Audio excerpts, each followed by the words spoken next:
Il arrive un moment dans la vie où la chose la plus importante est la tranquillité.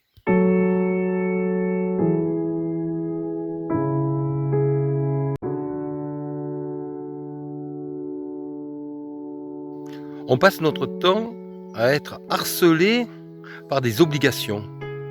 Nous sommes à l'école, nous devons faire nos devoirs, nous devons avoir des bonnes notes, nous devons obéir. Ensuite arrive l'âge où l'on commence à étudier, puis à travailler, puis à avoir des enfants. On passe notre temps à avoir des obligations. Et puis arrive un âge où l'on a eu des enfants, où l'on a eu travaillé tout en continuant à travailler bien sûr, mais où l'on a pris un certain rythme et où on commence à être tranquille. Alors cette tranquillité, comment s'exprime-t-elle? Eh bien tout d'abord par l'absence de stress. La vie est faite de stress. Mais si nous faisons tout ce qui est en notre pouvoir pour fuir tout stress, en profitant de la nature par exemple, comme ici, eh bien, on entend le silence, ce grand calme extérieur que l'on ressent et que l'on s'approprie et que l'on transforme en calme intérieur. Ce calme intérieur est pour moi ce qui est indispensable pour être en bonne santé et pour rester en bonne santé. Et à un moment donné de la vie, s'il y a bien quelque chose qui est important, c'est d'être en bonne santé. Ce qui veut dire que la priorité est donc le calme, le cadre de vie dans lequel nous sommes, dans lequel nous vivons. L'absence de stress, l'absence d'obligation autant que possible. Et surtout, fuir toute personne qui donne du stress, qui donne des obligations, toute situation génératrice de stress. Alors on peut avoir l'impression d'une attitude égoïste, c'est vrai.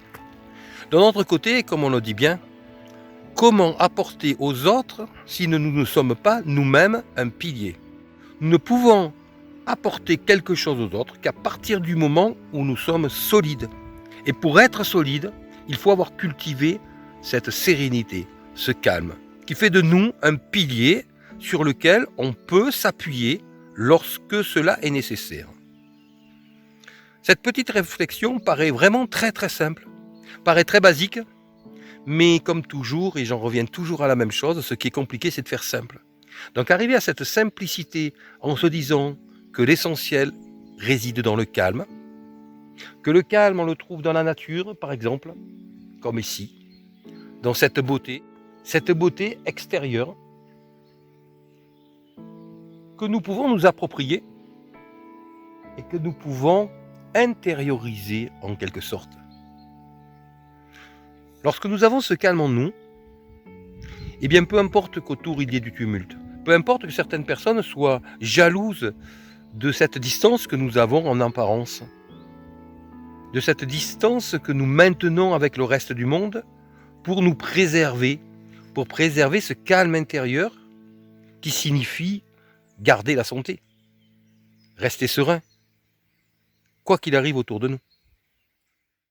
Admirer ce calme. Voilà, je pense, vraiment la clé.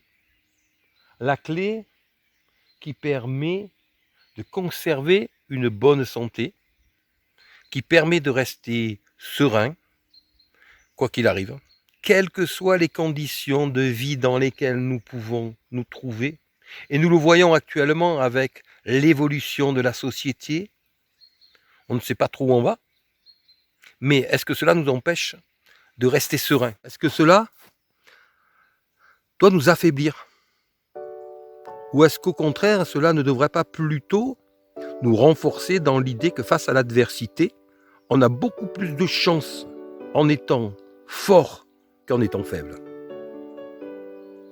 Est-ce que ce n'est donc pas cette adversité qui devrait nous faire prendre conscience du fait que ce qu'il faut pour être fort, c'est être calme, c'est rester concentré, c'est être serein?